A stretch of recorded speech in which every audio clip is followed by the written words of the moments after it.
এক ছিল গরিব বুড়ি দাদি। সে প্রতিদিন জঙ্গলে কাঠ কেটে জীবন চালাতো। এই বোতলটা এত আলো করছে কেন?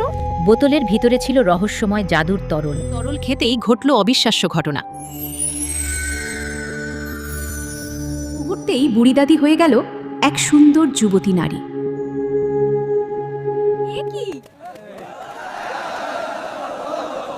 দাদি এত সুন্দর হয়ে ধনী ব্যবসায়ী তাকে বিয়ে করলো। দাদি হয়ে গেল ধনী। এই জাদুরটা বোতলটা আমার চাই।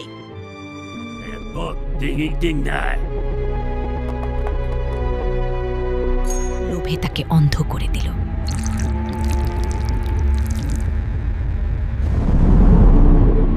জাদু শুধু ভালো মানুষের জন্য কাজ করে। লোভ মানুষকে ধ্বংস করে, ভালো মনই আসল জাদু।